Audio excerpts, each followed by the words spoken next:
키워드를 정했어요. 이라는 키워드를 주제로. 근데 그거를 또 잘 드러내야 되니까 네. 그거를 어떠한 키워드를 잡고 그걸 드러낸 거군요. 네. 좀 세게 말씀드리면은 이렇게 하면은 전 면접에서 붙는다고 봐요. 어떻게 하면 면접에서 붙냐면은 면접을 준비하는 과정이 된 것 같아요.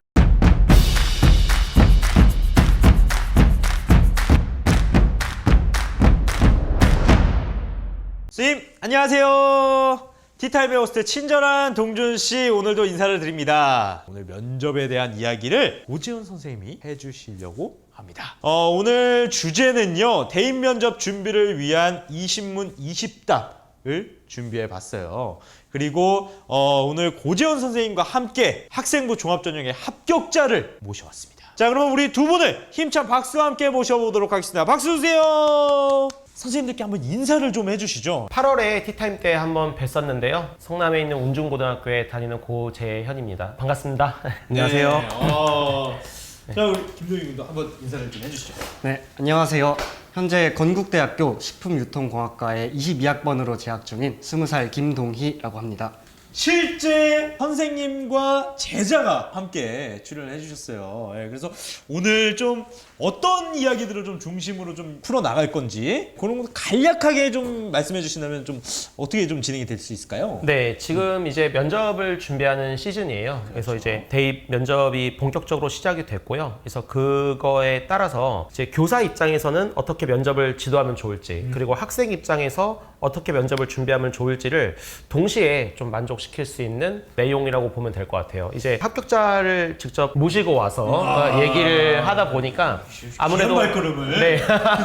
저 혼자 얘기하는 것보다는 훨씬 더 생생한 이야기가 될 것 같습니다. 바로 본격적으로 좀 질문이 좀 들어가도록 하겠습니다. 면접에서 가장 중요한 것은 무엇일까요? 야, 이거 첫 질문부터 굉장히 심부터 물어보는데요. 자, 면접에서 가장 중요한 것은 무엇일까? 제가 생각하기에 면접에서 가장 중요한 것은 사전 대비를 통한 자신감을 기르는 것이라고 생각을 합니다. 사전 대비라는 것 안에는 3가지 개념이 포함이 되는데, 첫 번째는 이제 다양한 선생님들과 많이 모의 면접 연습을 하는 것이고, 두 번째는 본인의 생기부 그리고 자소서를 꼼꼼하게 분석하는 것, 그리고 마지막은 본인이 지원하는 학과의 면접 사례 그리고 팁들을 찾아보는 것이 사전 준비에 들어간다고 할 수 있겠습니다. 그래서 제가 이제 봤을 때는 이제 준비를 하는 과정에서 뭔가 좀 이따 또 본격적으로 좀 말씀을 드릴 건데요. 내가 누구인지를 밝히는 게 면접이잖아요. 여기 계신 선생님들도 꼭 기억하셨으면 좋은 게, 어떤 활동을 소개하거나 뭔가 내가 한 내용을 얘기하는 게 아니고 내가 누구인지를 밝히는 게 면접이기 때문에, 동희가 얘기했던 것처럼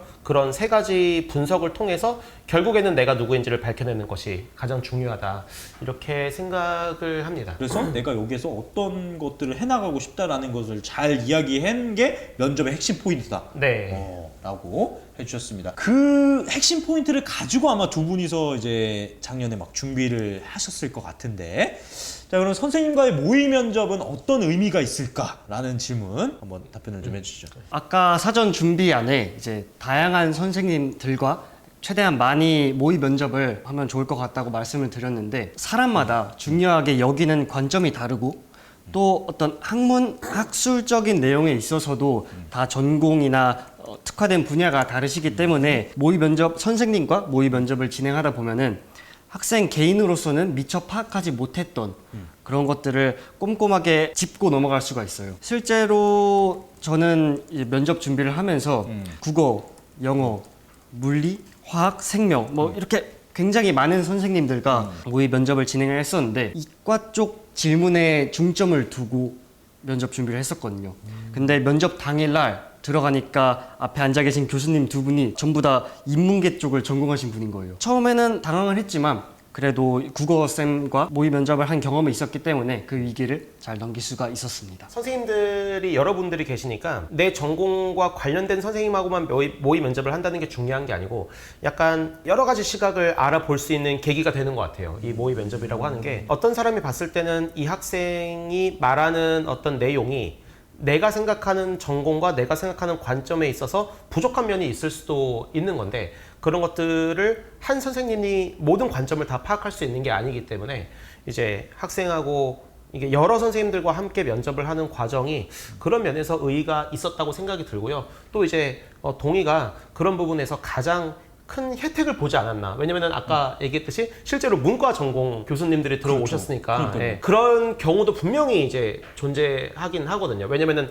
면접에서는 전공 교수가 들어오기도 하지만 이제 책임 사정관이 들어오시기도 하기 때문에 그분에게 뭔가 평가를 받기 위해서는 이제 전공과 무관한 어떤 자기의 생각을 좀 밝힐 수도 있어야 되는 것 같아요. 그러면은 각 과목마다 다 선생님한테 어떻게 일정을 같은 건 막 어떻게 조율을 하고 그런 것들은 어떻게 해야 될까요? 네, 사실 저희 학교는 그런 면접 프로그램을 좀 운영하고 있습니다. 그래서 여러 선생님들끼리 좀 팀을 맺어가지고요. 한 3번 정도, 4번 정도 학생을 좀 이렇게 봐주고 있긴 한데요. 실제로 그런 움직임들이 일선의 여러 학교에서 많이 운영이 되고 있어요. 그 과정에서 많은 학생들이 좋은 이익을 보고 있다고 생각이 듭니다. 그 프로그램이 있었기 때문에 조금 유하게 좀 진행이 됐던 거네요. 네, 그럴 수도 있을 것 같아요. 그럼 만약에 그 프로그램이 없는 선생님들은 좀 어떻게 좀 할 수 있는 좀 팁이 있을까요? 제 생각에는 그 학년부나 학교 내에서 선생님들끼리 이제 일정을 짜가지고 이제 일과 시간에 학생과 이렇게 시간을 정해서 할 수 있게끔 나름의 방안을 만들면 될 것 같아요. 저도 이제 이 학교에 와가지고 저도 처음 접하게 됐던 거였거든요. 어떤 뚜렷한 방법이라기보다는 선생님들이 그렇게 봐주면 학생이 큰 도움을 받을 수 있다라고 생각을 가지고 움직이시면은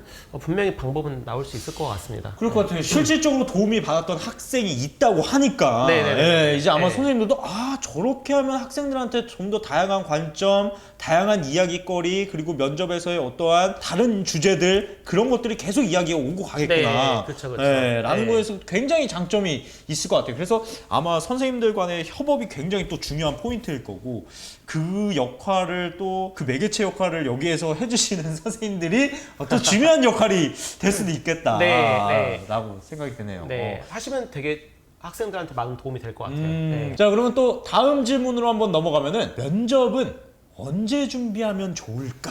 네, 이거는 제가 먼저 얘기를 한번 해보자면요. 면접은 기본적으로 1주에서 2주 정도 먼저 준비를 하면 되는데요. 문제는 이제 이런 생리가 있더라고요. 이게 수능을 앞두고 수능 시험을 준비해야 되기 때문에 면접 준비를 조금 소홀히 하는 경우가 있을 수도 있고 지금은 또 지금에 해당하는 면접 대학들이 좀 있어요. 예컨대 이제 다다음 주에 보는 대학들도 있고 그러니까 지금 준비하는 애들도 있고 또 수능 이후에 준비하는 애들도 있는 것 같아요.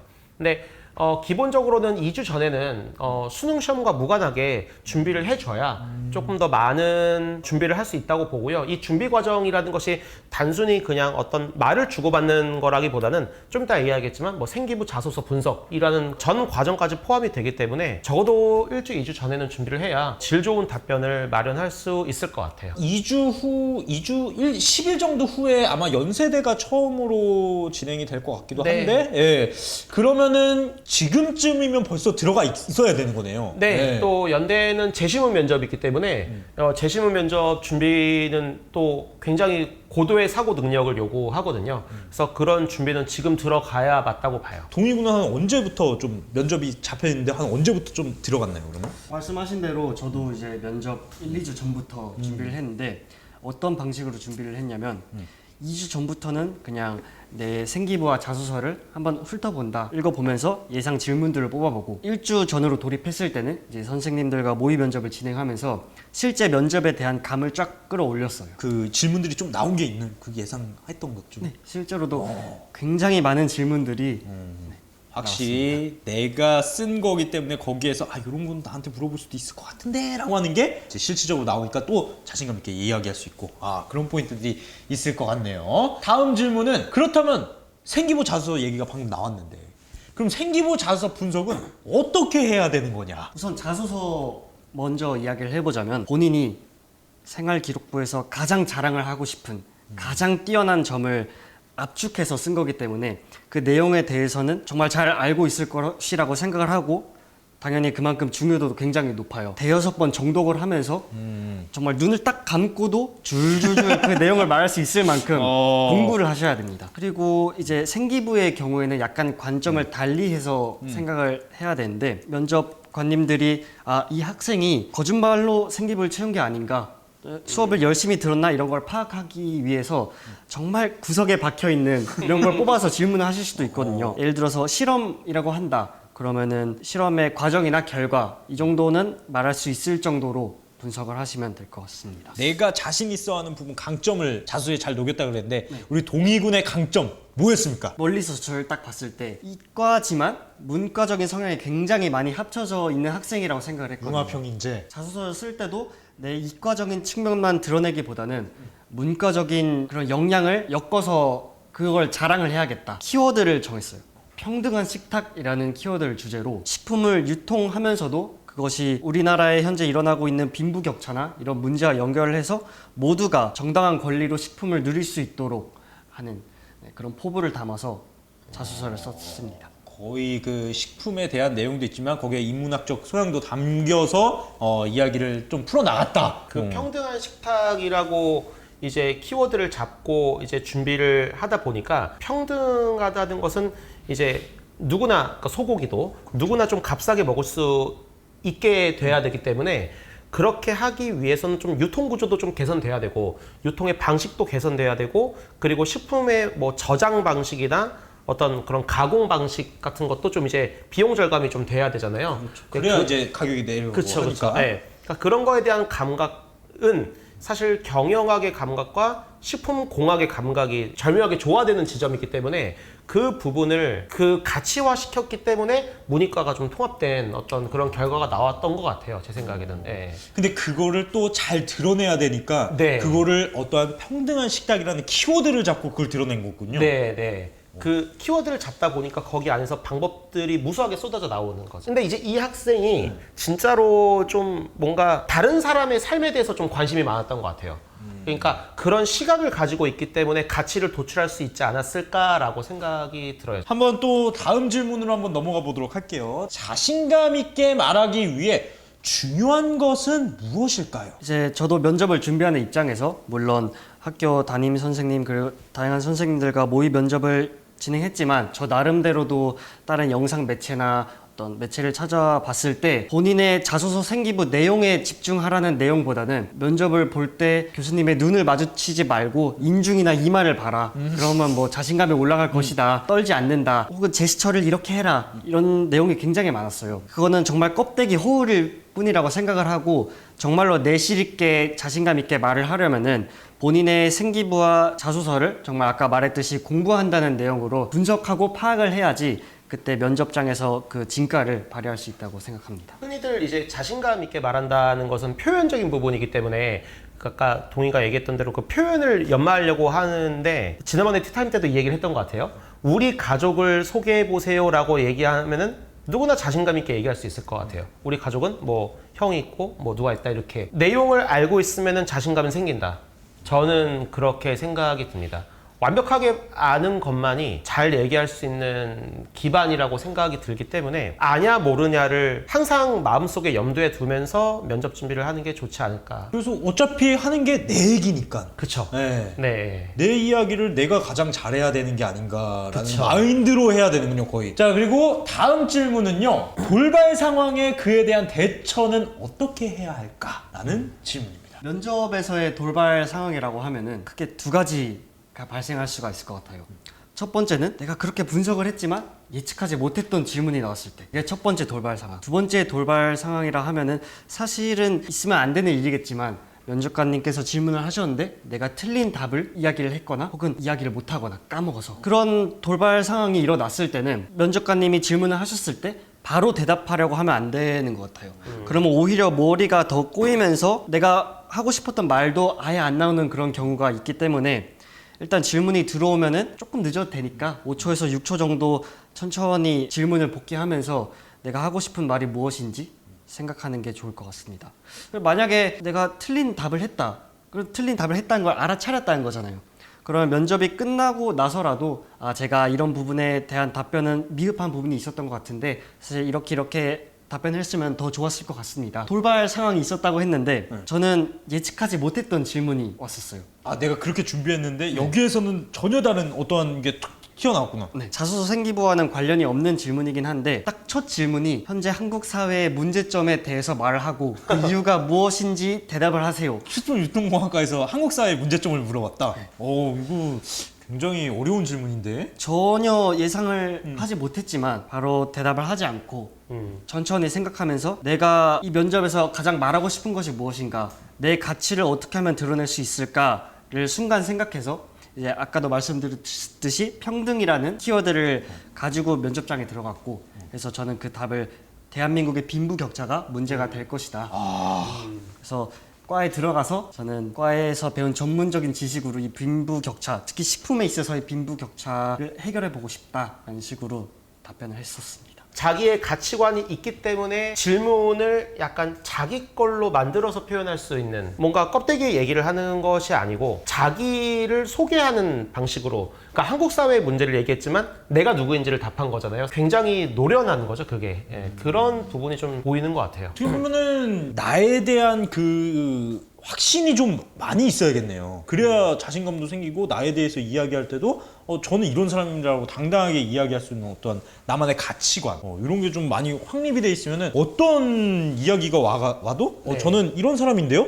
이런 걸 생각하는 사람인데요? 라고 딱 다이렉트로 이야기할 수 있는, 이거 어떻게 보면 좀 순발력이잖아요. 그렇죠. 순발력인데 좀 이게 철학이 있다면은 그 순발력이 자동으로 나오는 그런 거라고 생각해도 될까요? 거기에다가 정말 사전 준비를 통해서 짠짠하게 텐션이 올라간 상태에서 면접에 들어갔기 때문에 바로바로 이렇게 튀어나올 수 있었던 것 같아요. 자, 그래서 다음 질문은 필수적으로 준비해야 하는 질문들은 무엇일까요? 이게 이제 필수적으로 준비해야 하는 질문입니다. 그래서 기본적으로 저희가 이제 면접을 준비할 때 어떤 과든지 어떤 면접의 세부 전형이든지 요거는 항상 준비를 좀 해야 되는 것 같아요. 요 5가지 말씀. 요 5가지는. 그래서 지원 동기는 반드시 있어야 되고요. 그걸 전면적으로 평가하기 때문에. 그 다음에 이제 내가 이 진로와 관련해서 그 생기부에 적혀 있는 활동들 중에 교과나 비교과에서 어떤 노력을 했는지 하나씩은 좀 마련해 두는 게 좋을 것 같고, 사회 속에서의 자신의 역할을 왜 넣었냐면요. 요즘에는 이제 그 면접의 중반부로 가면 인성평가를 하는데요. 인성평가를 하는 데 있어서 저 질문을 많이 하더라고요. 그러니까 사회 속에서 본인이 어떤 역할을 하고 있냐, 그러니까 타인과 공동체를 위해서 어떤 노력을 하고 있냐, 뭐 이런 것들 많이 물어보니까 저런 것들 얘기하면 좋을 것 같고, 책을 이제 많이 물어보더라고요. 그래서 인상 깊었던 책 하나만 좀 얘기해봐라 하면은 그 내용과 깨달은 점, 네, 이런 것들 준비하면 좋을 것 같고, 끝으로 하고 싶은 말은 좀 이따 다시 얘기하겠지만 여러 가지 버전으로 준비를 하면 되는 것 같아서 이 5가지는 기본적으로 준비를 하고, 그 다음에 이제 살을 붙여나가는 방식으로 내용을 마련해주면 좋을 것 같다는 생각이 듭니다. 저도 면접을 준비하면서 저걸 베이스로 두고 천천히 살을 붙여나가는 식으로 준비를 했기 때문에 정말 저 질문들 면접을 준비하는 데 있어서 기본이 되는 것이기 때문에 충실하게 준비를 하셨으면 좋겠습니다. 동희군이 좀 인상 깊었던 책 뭐라고 답했는지 좀 들어볼 수 있나요? 저는 문학책에서 제 어떤 컨셉, 키워드를 찾는 실마리를 이제 얻었던 것 같아요. 난쟁이가 쏘아올린 공, 이런 것을 보면은 한국 사회의 빈부격차에 대해서 정말 잘 이렇게 나타내고 있는 주제의식이 잘 드러난 책인데, 거기서부터 시작해서 내가 이런 빈부격차를 해결하기 위해서 어떤 마음가짐을 가져야 되고, 또 내가 실제로 할 수 있는 일들은 어떤 게 있고, 네, 이런 것을 생각했습니다. 난소공 같은 경우는 특히, 그러니까 이제 이과 학생이잖아요. 그렇죠. 그러니까 이과 학생임에도 불구하고 만약에 면접장에서 난소공을 얘기했다라고 하면은 어떤 사람한테는 되게 낯설어 보일 수도 있겠지만 어떤 사람에게는 뭔가 신선한 느낌으로 와닿을 수 있을 것 같아요. 그거를 또 논리적으로 설명하면 되는 거고, 아까 이제 동의의 어떤 철학과 또 맞닥뜨리면 되는 거기 때문에 책도 역시 자기의 가치관을 표현할 수 있는 그런 걸로 좀 선정을 해주면 좋을 것 같아요. 예. 결국은 책도 역시 나를 드러낼 수 있는 그러네요. 것으로 잘 이야기를 해 주셔야 되네요. 네. 네. 자, 그럼 다시 질문으로 돌아가서 예상 답변에 대한 참고는 어디서 해야 할까요? 이제 사실은 예상 답변들을 보는 게 일단 되게 중요하긴 해요. 내가 했던 활동들과 또 비슷한 활동들을 했던 또 선배들의 어떤 전례도 있을 수 있잖아요. 그리고 어떤 과에서는 좀 필수적으로 해야 하는 활동들도 있고요. 근데 또 실제적으로는 그런 거를 좀 컨퍼런스를 삼을 만한 책들도 많이 없고 그 자료도 많이 없는 게 현실이긴 합니다. 이제 제가 그 면접 바입을 준비했는데 여기 이제 앞부분에 보시면은 교과 세특이 나와 있고 그 교과 세특에 대한 어떤 그 예상 면접 질문들 그리고 그것에 대한 답변들도 다 이렇게 수록이 돼 있어요. 근데 이제 말씀드리고 싶은 거는 그 세특들에 들어가 있는 활동들이 굉장히 굵직굵직하고 중요한 활동들이 좀 많다고 저는 생각이 좀 들거든요. 그런 것들과 유사한 활동을 한 우리 학생들이 굉장히 많을 것 같아요. 그래서 그런 학생들이 또 이런 책들을 또 컨퍼런스 삼아가지고 예상 답변들을 좀 준비해보고 이렇게도 답변할 수 있는데 나는 여기서 또 어떻게 더 이제 플러스 알파에서 답변을 할 수 있을지 이런 것들도 살펴보면은 굉장히 좋을 것 같다라는 생각이 듭니다. 네. 그리고 여기에 이제 면접 예시 문항과 그거에 대한 모범 답안들이 좀 적혀 있으니까 아마 참고하시면 되게 좋을 것 같고 네. 우리 동희 군은 좀 어떻게 참고를 어디서 했나요? 저도 이제 면접 사례집이나 이런 걸 찾아보긴 했지만 그 표본 자체가 너무 부족하기도 했고 그래서 인터넷에 막 발품 팔면서 포인트 차감하고 그래서 면접 사례들을 찾아봤었는데 제가 후배들을 도와주려고 모교 고등학교에 찾아간 적이 있었거든요. 갔을 때 이 면접 바이블 책에 있는 거예요. 선생님이 쓰셨다길래 궁금해서 내용을 한번 훑어보니까 제가 면접 준비할 때도 이런 책이 있었으면은 실질적인 도움이 굉장히 많이 됐겠다 생각했습니다. 다음 질문으로 그럼 넘어가 보도록 하겠습니다. 다음 질문. 복장은 어떻게 갖추는 것이 좋을까? 저는 이제 검정색 슬랙스 바지를 입고 그 위에 흰 와이셔츠 위에 니트를 입었었는데 학교 상징 색깔에 맞춰서 니트를 입었어요. 약간 그런 느낌으로 밑에 있게 가도 되겠지만 일단 기본은 단정하게 그리고 학생답게. 근데 너무 학생다우면 안 되죠. 교복을 입고 면접장에 들어간다? 바로 네, 블라인드 테스트니까. 탈락이기 네. 때문에 단정하게가 가장 키워드가 될 것 같습니다. 이 정도가 맞는 것 같아요. 예, 가장 학생답게 단정하게 교복 입으면 안 되고 학생답게 단정하게 입고 가면은 되고요. 그 오히려 그러니까 너무 정장 같은 옷을 입으려고 하지는 않아도 될 것 같아요. 와이셔츠 여학생들 이제 블라우스 많이 사기도 하거든요. 근데 그런 거 말고 블라우스 말고 그냥 차라리 니트 같은 거 그런 거 스웨터 같은 거 이제 12월 달에는 좀 추울 수도 있으니까 그때는 스웨터도 많이 입거든요. 네, 니트나 스웨터 굳이 블라우스 사서 입고 막 정장 스타일로 입을 필요는 없다. 네, 이렇게 하면 될 것 같아요. 단정하게 네. 하는 것도 좋을 것 같습니다. 자, 그러면 다음 질문은 답변의 구성은 어떤 방식으로 하면 좋을까요? 답변은 가장 중요한 건데 두 갈식으로 해야 되는 것 같아요. 두 가지. 네. 그러니까 면접관들이 말을 끝까지 들으려고 하는 게 굉장히 필요한 것 같아요. 끝까지 들었을 때 그게 무슨 말인지 안다는 것 자체는 그 말이 그렇게 메리트가 없는 거죠. 왜냐면은 자칫 잘못하면 이 학생이 어떤 얘기를 했는지를 모를 수 있기 때문에 그래서 답변의 구성에서 구성 방식을 제가 말씀드리려고 하는 것보다는 그냥 두 갈씩 내가 말하고자 하는 말을 앞에 분명히 얘기하자라는 게 제일 중요한 것 같아요. 네. 저도 이제 두 갈식에 관해서 말씀을 드리려고 했는데 평소 말하는 어투랑 다르면 입에 잘 안 붙을 수가 있거든요. 그러니까 모의 면접을 하는 동안에 두 갈식이 입에 딱 정착될 수 있도록 연습을 해야 합니다. 두 갈식으로 지도하는 것이 좋을 것 같다라는 말씀을 해주셨습니다. 자, 그럼 면접을 준비하는 마음가짐은 어떠해야 할까? 일단 이제 면접을 본다는 것은 1차를 합격을 했다는 것이고 그럼 정말 이 면접만 내가 잘 해내면 대입에 성공을 하는 거잖아요. 그러니까 유종의 미를 거둔다라는 느낌으로 간절하게 준비하시면 절실함. 네, 절실함. 근데 절실했기 때문에 니트 조끼를 짙은 초록으로 입고 가지 않았을까? 이건 진짜 절실하면서 나오는 것 같아. 저는 조금 더 붙여보자면은 저는 학생들한테 이렇게 얘기를 많이 해요. 그리고 아마 이걸 보시는 선생님들도 그런 학생들의 모습을 목격하실 수도 있을 것 같은데요. 좀 세게 말씀드리면은 이렇게 하면은 전 면접에서 붙는다고 봐요. 어떻게 하면 면접에서 붙냐면은 면접을 준비하는 과정이 재밌으면 되는 것 같아요. 왜냐면은 나를 너무 표현하고 싶은 거죠. 내가 누군지를 너무 드러내고 싶어서 미치겠는 거예요. 내가 정말로 좋아하고 내가 정말로 사랑하는 이 내용을 하나하나 알아가는 이 과정 자체가 흥미롭고 재밌었던 것을 그런 순간들을 제가 굉장히 많이 목격했거든요. 99.9%도 아니고 100% 다 붙었어요. 정말로. 그래서 이 면접을 준비하는 마음가짐적인 부분에서 내가 이거를 정말 즐길 수 있다는 것 자체가 어떻게 보면은 붙냐 안 붙냐를 이제 결정하는 바로미터인 것 같더라고요. 동이가 어떻게 즐겼나요? 저는 100% 즐겼어요. 정말 즐겼어요. 네, 정말로 너무 같이 즐겼었어요. 네, 같이 공부하고 같이 알아보고. 예상 질문이나 막 다양한 거 하다가 평등한 식탁 딱 쓰자마자 됐어. 됐어. 나를 어떻게 표현하지? 막 이 고민을 엄청 했을 것 같아요. 아, 이걸로 나를 면접에서 할 얘기 너무 많은데? 이러면은 진짜 넘어선 것 같아요. 네. 할 얘기가 많아. 오히려 마음가짐, 할 얘기도 무섭고 어떻게 해야 될지 모르겠어 라는 거보다는 할 얘기가 많은데 이런 것도 얘기하고 싶고 이런 걸로 나를 표현해보고 싶기도 하고 그런 친구들이 선생님의 데이터 속에서는 많은 친구들이 합격을 했다. 네. 라고 생각을 해주시면 될 것 같습니다. 두 가지씩 좀 예를 한번 들어달라는 이야기가 좀 있습니다. 이제 제가 평등한 식탁을 만들기 위해서 평등한 식탁의 이론을 제시한 것을 넘어서 그것을 실현하고자 실험 프로젝트를 했었거든요. 그래서 교수님이 이 실험에 대해서 설명을 해보라 라고 질문을 던지셨어요.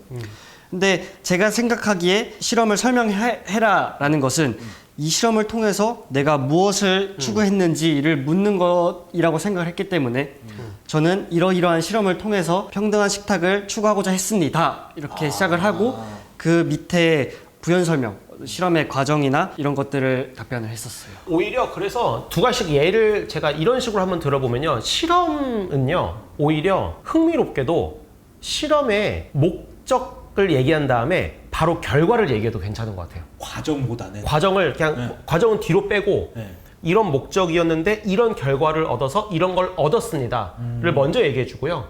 과정을 뒤에 얘기하는 거죠. 왜냐면은 교수님들이 과정을 다 알고 계셔요. 그래서 실험을 진짜 많이 여쭤보시거든요. 아까 동희가 얘기했던 것처럼. 그러면은 그때는 목적과 결과 딱 먼저 얘기하는 것도 두 가지씩의 예가 될 수 있을 것 같아요. 자, 다음 질문 넘어가도록 하겠습니다. 독서 활동 상황의 책들은 다시 다 읽어야 할까요? 다시 다 읽을 시간이 없어요. 절대적으로 부족하기 때문에 제가 추천드리는 거는 실제로 저도 그렇게 했고 일단 책들 목록을 보면서 좀 중요하다고 생각되는 책은 내가 느낀 점하고 책에 대한 간략한 내용 이런 거는 알아야 될 것 같고 좀 그 내용에 대해서 심층적으로 물어볼 수도 있는 그런 거리가 있을 것 같다. 그러면은 발췌독을 해야죠. 책을 내가 중요하다고 생각하는 부분만 그 챕터만 딱 뽑아서 읽고 정리하면 되겠습니다. 제가 다른 데서 읽은 어떤 학생은 또 그런 것도 있어요. 목차를 본 다음에 그 목차에서의 어떤 핵심 요인을 막 다 적어 놓는다. 막 이런 것도 있더라고 하더라고요. 그 발췌독을 할 때 그냥 발췌독을 해서 내용을 얘기하는 게 아니고 이것도 똑같은 얘기일 수 있겠지만 그 내용이 내 삶에 어떻게 적용됐냐에 그러니까 적용 양상을 얘기해주면 되는 것 같아요. 그러니까 그게 면접에서 진짜 나를 드러내기 위한 거죠. 그래서 발췌독을 할 때도요. 그냥 발췌독을 하는 것보다 그걸 염두에 두고 발췌독을 하면은 훨씬 더 쉽게 그리고 쉬운 거를 떠나서 훨씬 더 진정성 있는 답변을 마련할 수 있겠죠. 예. 그러니까 단순하게 1차원적으로 생각하면 이 책의 내용이 뭐예요? 라고 말하는 게 아니라는 거잖아요. 네, 맞아요. 이 책의 내용, 그 교수님도 그걸 물어보신 게 아니잖아요. 그쵸.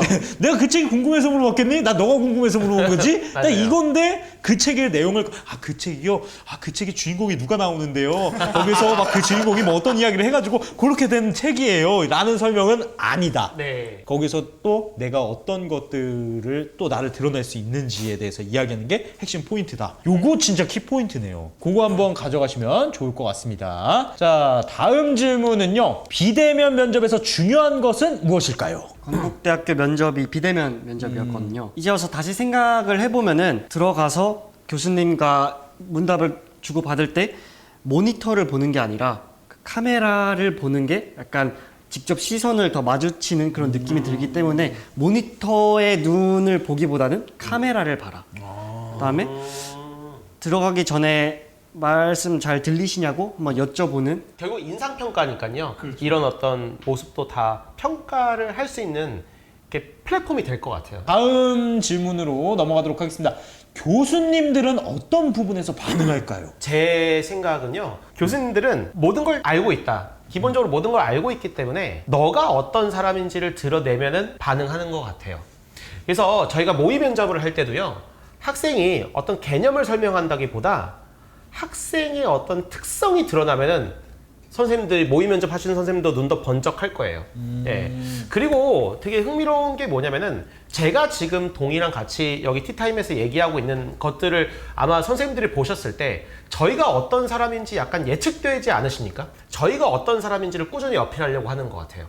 그러니까 그런 부분에서 결국에는 반응을 하고 반응의 값이 지금 댓글로 달려 있듯이 교수님들도 어떤 내용과 이론과 그런 것들을 설명하는 것은 약간 체크 확인용이고 결국에는 자기가 어떤 가치관을 가지고 있고 그 가치관을 실현하기 위해서 어떤 노력을 했는지를 이렇게 설명했을 때 반응을 한다 이렇게 생각이 듭니다. 어떻게 좀 어떤 부분에서 좀 반응을 했었나요? 전공적인 지식을 체크하는 면에 있어서는 무작정 어려운 이론을 주구장창 말하기보다는 고등학교 3학년의 수준에서 내가 이 이론을 교과 과정에서부터 시작해서 이렇게 쌓아왔고 그것을 알기 쉽게 풀어냈을 때 교수님이 약간 미소를 띠시거나 고개를 끄덕이시거나 진짜 중요한 얘기인 것 같아요. 정말로. 예.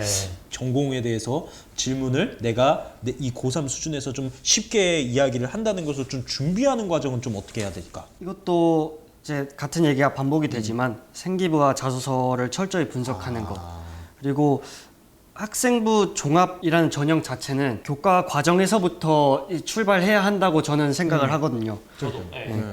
그래서 학생부 종합을 준비한다면 이러한 교과 과정의 베이스를 두고 천천히 이렇게 발전해 나가면서 준비를 했다면은 면접장에 가서도 자연스럽게 그게 우러나올 것 같습니다. 교과서로 공부하는 게 좋아요. 오히려. 그러니까 어려운 논문을 다시 본다기보다는 교과서와 어떤 연관성인데 특히 이과 계열은 그거를 되게 잘 생각을 해봐야 될 것 같아요. 네. 좋습니다. 교과서 참고해 주시면 좋을 것 같고 자 다음 질문. 너무 떨리면 어떻게 해야 할까? 마음가짐을 단단히 하고 가면 좋을 것 같아요. 저는 면접장에 가서 딱 주위를 이렇게 돌려보면서 얘들 별거 아니네. 면접을 씹어먹을 수 있겠네. 이런 생각을 딱 가지고 이렇게 들어갔어요. 선생님은 어떻게 팀 같은 네, 뭐 떨린다는 것은요.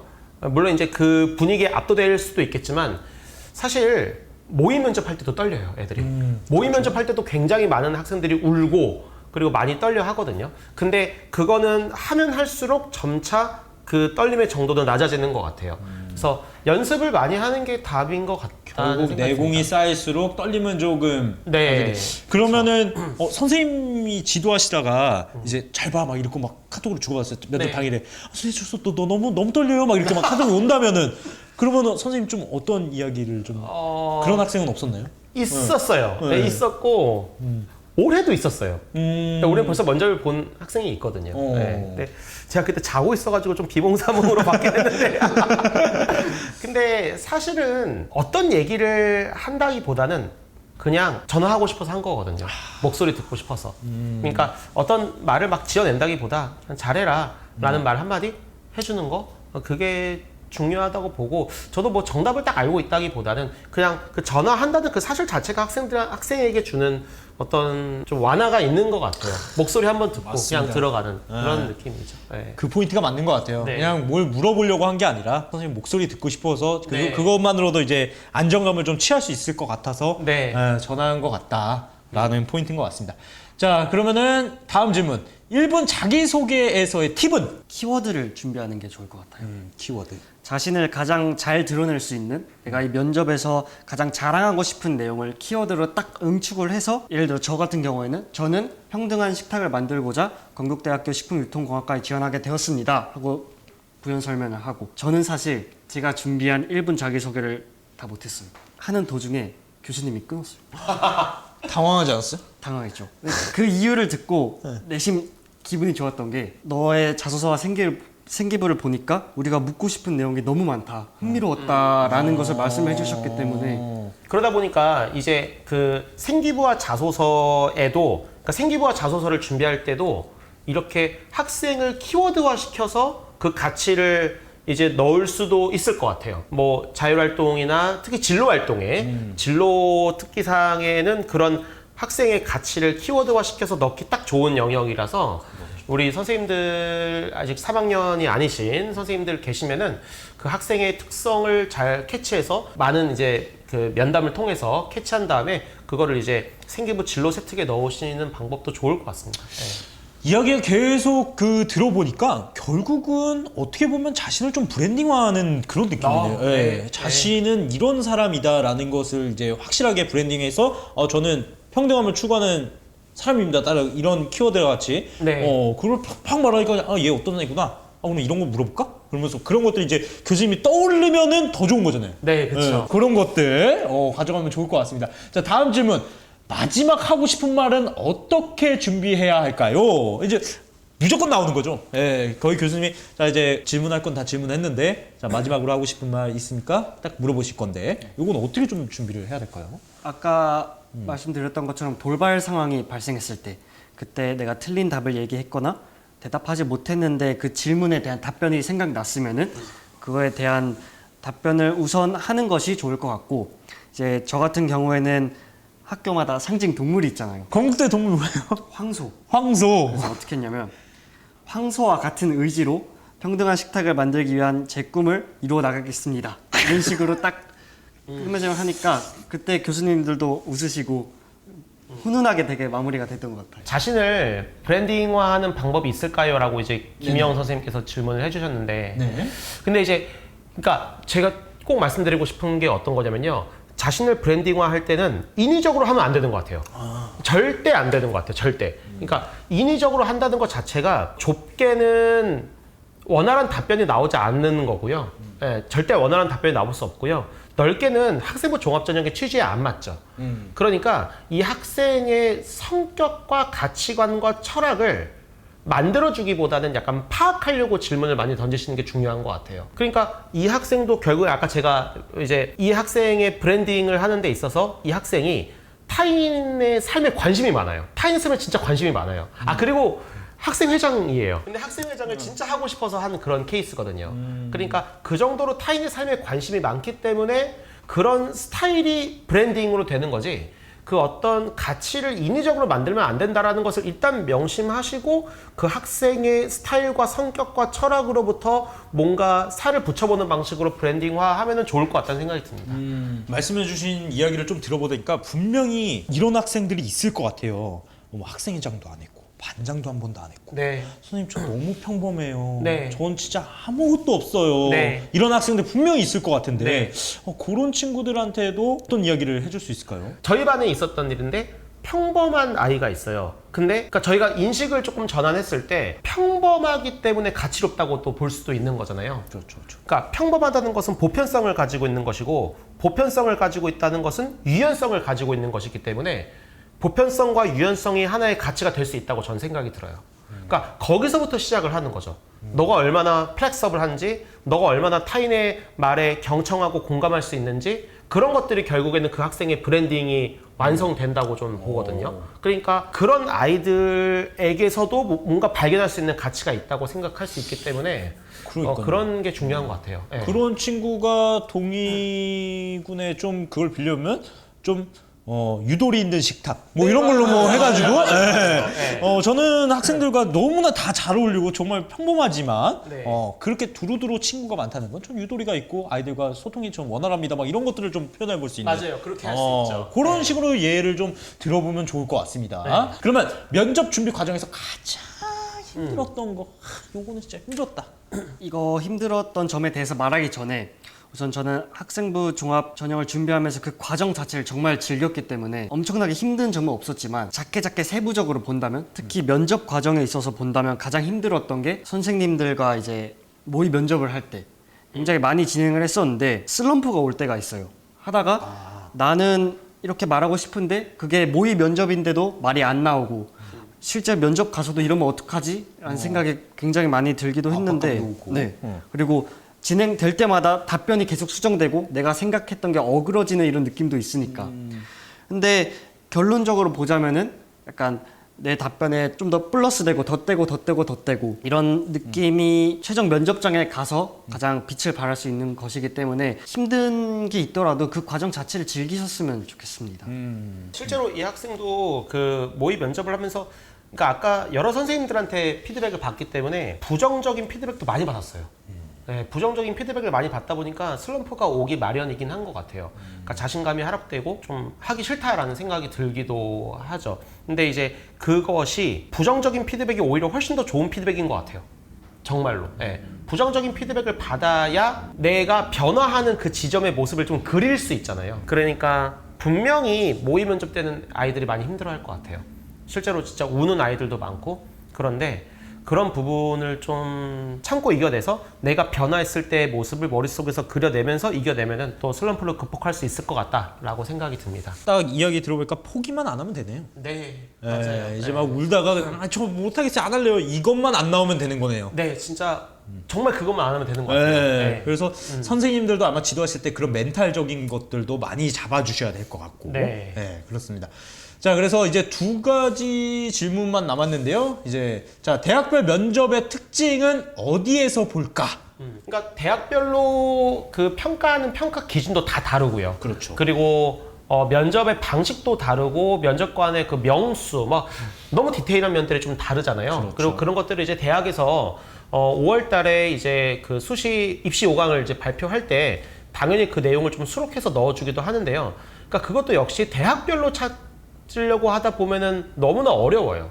그 입시 5강을 다 찾아가서 들어가다 보면은 좀 쉽지 않기 때문에 그래서 면접 바이블의 그 뒷부분을 보면요. 대학별로 그 정보가 자세하게 나와 있습니다. 그렇죠. 그 평가 기준이나 예상 질문이나 그리고 대학이 공개한 그런 내용들을 잘 이제 갈무리해서 가져왔기 때문에 이제 굉장히 많은 도움을 좀 얻을 수 있을 것 같아요. 대학별로 이제 좀 찾기도 네. 좀 쉽게 인덱스가 좀 되어 있어가지고요. 그렇죠. 그런 부분이 도움을 좀 얻을 수 있을 것 같습니다.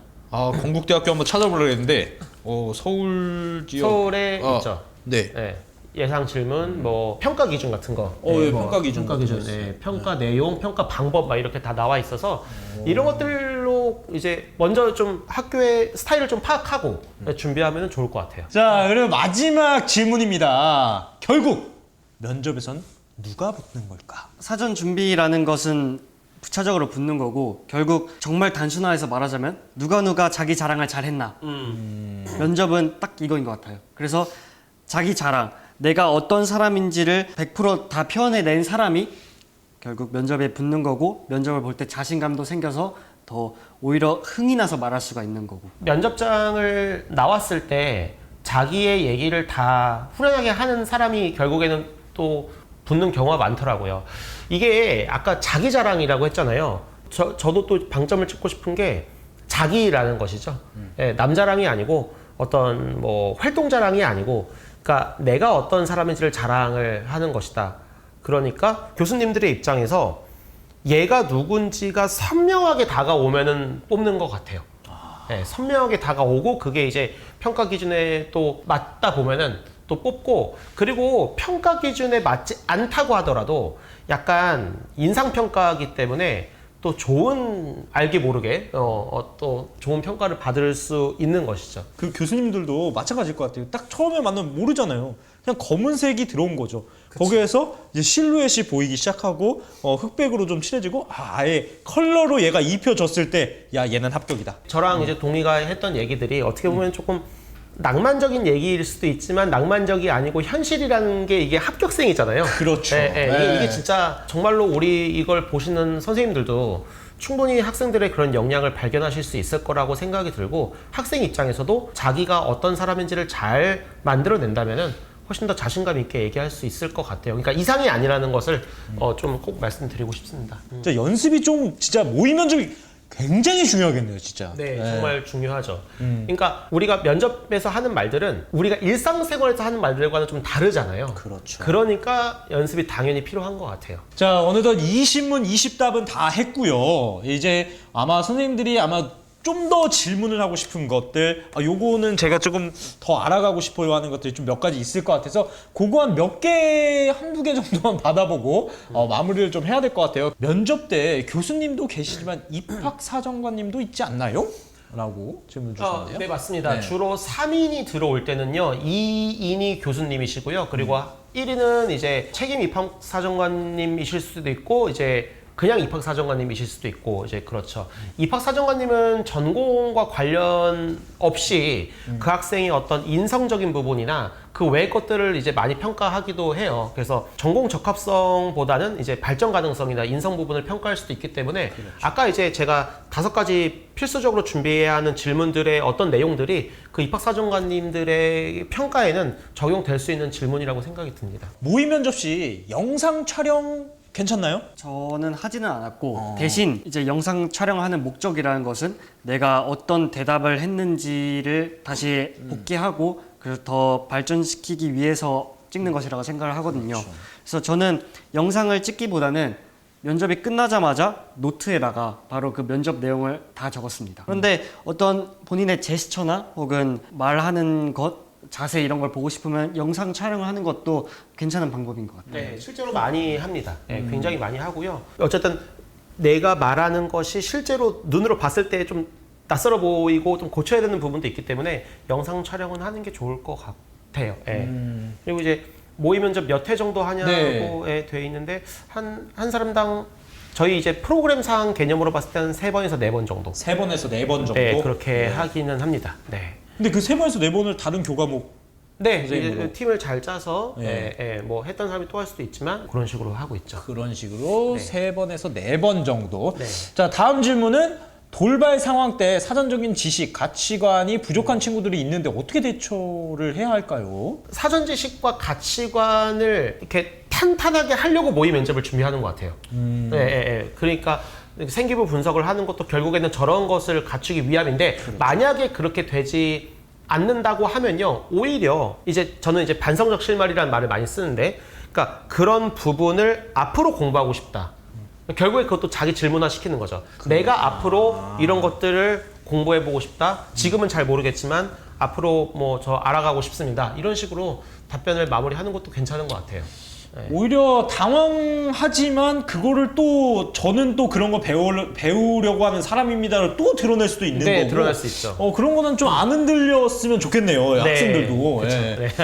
자, 그리고 블라인드 면접에서 크게 자세나 시선 등 외적으로 보이는 부분이 중요할까요? 외적으로 불량한 자세를 보이지만 않으면 될 것 같아요. 맞아요. 저거는 조금 그냥 기본적인 것 같아요. 근데 이제 이런 건 있어요. 시선 같은 경우도요. 제 생각은 좀 중요하다고 보는 게, 이게 또 이런 관점이 중요한 것 같아요. 이거 또 꼭 말씀드리고 싶었던 건데, 면접이요, 공식적인 어떤 그 담화 유형이긴 하지만 사실은 교수님들 입장에서는 정말 대화하고 있다고 느낀다고 하면은 되게 즐거운 순간인 거잖아요. 그렇죠. 그러니까 시선 처리도 다양한 교수님들과 눈맞춤을 좀 하면서 정말 편하게 해준다는 느낌으로, 그러니까 면접을 보는 사람들을 편하게 해준다는 느낌을 줄 수 있다고 한다면은 그것도 참 좋은 방법이 될 수 있을 것 같아요. 마지막 질문일 것 같아요. 1, 2학년 중간에 진로가 바뀐 학생들이 많이 걱정하는데 이런 경우 진로 변경에 대해 긍정적인 답변을 하는 방법 뭐가 있을까요? 결론적으로 제가 말씀드리면은 해명하지 않았으면 좋겠어요.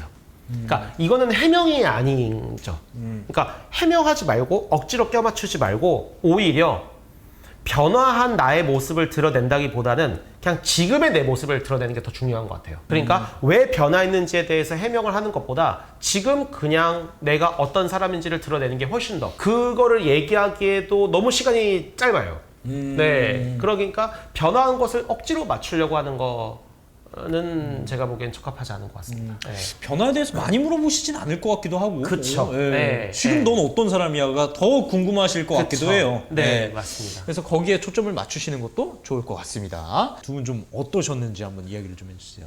동이랑 같이 그 면접 준비하면서 되게 저도 재밌었거든요.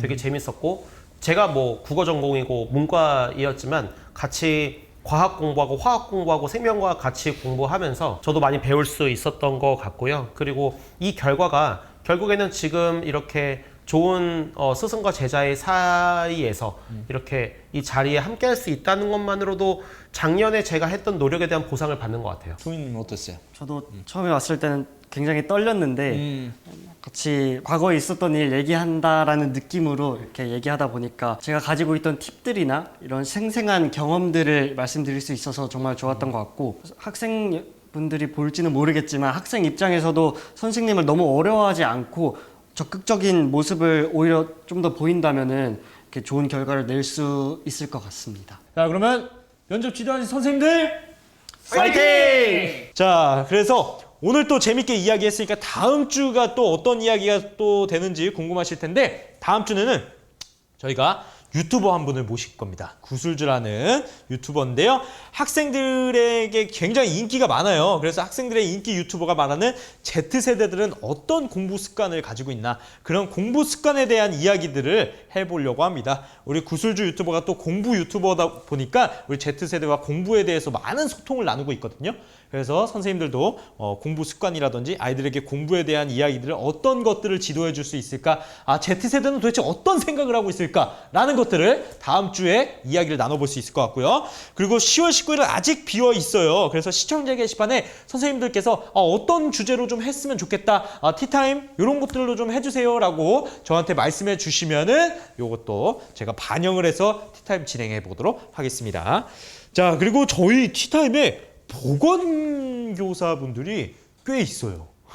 그래서 보건교사뿐만 아니라 또 담임 선생님, 또 학생들을 지도하는 선생님들에게 도움이 될 만한 주제를 하나 선정했습니다. 그리고 요거는 이제 TT 여러분들께서 요청을 직접 하셨어요. 그때 아이들에게 올바른 성교육 가치관 어떻게 심어줘야 되나요? 성교육 강의를 또 어떻게 지도를 해야 되나요? 라는 질문이 있었기 때문에 요것도 김미숙 선생님과 함께 이야기를 나눠보려고 합니다. 자, 이렇게 해서 다음 주 티타임이 진행될 예정이고요. 오늘도 너무나 재밌었고 선생님들께서 조금 여유롭게 성장하는 시간이 되셨기를 바라면서 오늘 티타임 마무리하도록 하겠습니다. 저는 친절한 동준 씨였습니다. 선생님들 감사합니다. 즐거운 밤 되세요.